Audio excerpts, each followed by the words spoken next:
C'est quoi la couleur des humains dont on parle autant actuellement? Tu veux dire notamment les indigos, les enfants indigos, voilà. En fait, pour comprendre ça, il faut comprendre qu'on n'est que de l'énergie. On le sait aujourd'hui en physique quantique, au niveau subatomique, nous ne sommes que de l'énergie. C'est-à-dire qu'un champ de force, quand on vient pour rencontrer une table, c'est pas ma main qui rencontre la table, c'est vraiment un champ de force qui est celui de la table et celui de ma main qui vont donner l'impression qu'il y a une matière qui est dure. Ça, c'est ce qu'on sait au niveau subatomique. Moi, c'est ce qui me passionne. C'est d'arriver à retourner vraiment au niveau subatomique dans le travail, le niveau quantique du développement personnel.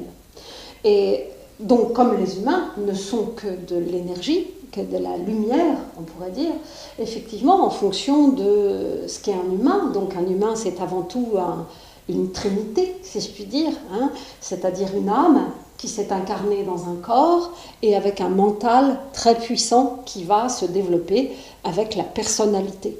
Et qui peut faire parfois d'ailleurs que cette écorce du mental va nous empêcher de nous connecter à notre âme et à notre corps, le mental croyant être le seul à piloter l'être que nous sommes. Mais en fait, le véritable capitaine de ce navire, c'est l'âme.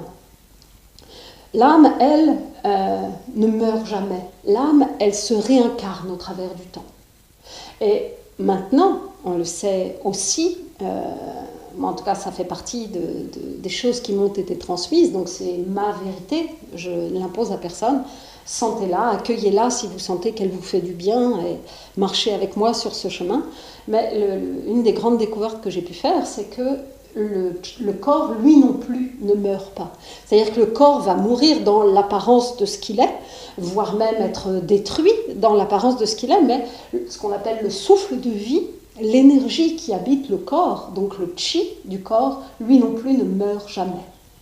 Et le corps, lui aussi, tout comme l'âme, va se réincarner au travers du temps, dans des âmes différentes. Voilà. Et de la même façon, l'âme va rencontrer des corps différents au travers de toutes ces incarnations. Et ce mélange des trois, donc entre le chi du corps, le chi de l'âme, et cette personnalité qui est celle qui va nous permettre de nous adapter à notre quotidien, qui va faire qu'on va vivre des événements et tirer des conclusions sur comment bien s'adapter, comment vivre dans cette situation-là, comment conduire une voiture. Si vous vivez ici à cette époque-là, ça aurait pu être au Moyen-Âge, savoir effectivement être capable de monter à cheval, savoir faire du feu, ce que bien peu de gens aujourd'hui savent faire dans la nature. Eh bien, l'union de ces trois êtres, si je puis dire, forme un être. Je reprends souvent la notion de Trinité, où dans la religion catholique, on parle du Dieu, de Dieu le Père, le Fils et le Saint-Esprit. En fait, à mon sens, qui reste le mien, cette Trinité, elle est à vivre à l'intérieur de soi. C'est-à-dire que Dieu le Père ou la Mère, Dieu la déesse Mère, ou le divin, la source à l'intérieur de vous, c'est votre âme. Et c'est la connexion à cette source divine qui anime toute chose. Et l'incarnation de ce divin se fait aussi à travers le souffle du corps, le souffle de vie, le chi, qu'on connaît aussi dans toutes les traditions en Asie, notamment sur toute la pratique du chi depuis bien longtemps. Donc ce chi du corps se rencontre avec le chi de l'âme et donc avec la personnalité. Donc cette trinité ensemble, le Père qui serait l'âme, le Fils qui est le corps et le Saint-Esprit qui serait en fait la personnalité qui va mener cette vie-là. Normalement, cette personnalité, notre but doit être justement de la réduire au minimum. On va dire pour qu'elle soit totalement à l'écoute de notre âme et de notre corps. Alors, les âmes, en se réincarnant au travers du temps, évidemment, connaissent une évolution. Les corps, eux aussi, connaissent une évolution. Et le but suprême, si je puis dire, au travers de cette évolution, eh bien, c'est justement que la personnalité puisse se fondre et faire vraiment la synergie entre l'âme et le corps, et faire que dans cette trinité soit vécue à l'intérieur de nous comme avec une joie très très intense au quotidien. Cette évolution, c'est ce qui va changer la couleur de l'aura, ce qu'on appelle le spectre électromagnétique qui va se dégager autour de quelqu'un, ce qui fait que quand vous mettez votre main, par exemple, près de quelqu'un, tout de suite, vous sentez de la chaleur, voilà. Si vous faisiez une photo Kirlian, c'est un processus de photographie particulier, vous pourriez voir la couleur de l'aura de la personne. Et cette couleur de l'aura change en fonction de l'évolution spirituelle de la personne, la façon dont elle est connectée beaucoup plus à son corps, ou pas du tout, ou à son âme, ou pas du tout, ou en étant uniquement dans le mental. Alors, l'âme, elle, au travers de l'évolution, va porter cette potentialité.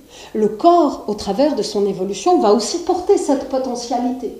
Et puis l'espérance du corps et de l'âme qui se réunissent, c'est que la personnalité va permettre cette fusion qui va permettre à la personne de monter au plus grand, à la plus belle couleur intérieure, à l'épanouissement le plus total. Donc en fait, je ne perds pas mon fil par rapport aux indigos, vous allez voir comment j'y reviens. Donc l'aura va changer de couleur.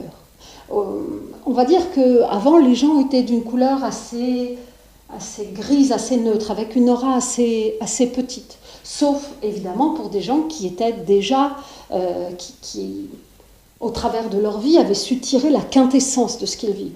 C'est-à-dire qu'on peut empiler plein de vies et ne jamais rien en apprendre. Se contenter toujours de reproduire encore et encore les mêmes choses, les mêmes souffrances, les mêmes répétitions sans jamais en tirer, comme disait Rabelais, la quintessence, l'essence même des choses pour comprendre pourquoi on a vécu ça, pourquoi les événements se répètent, pourquoi ces souffrances-là reviennent.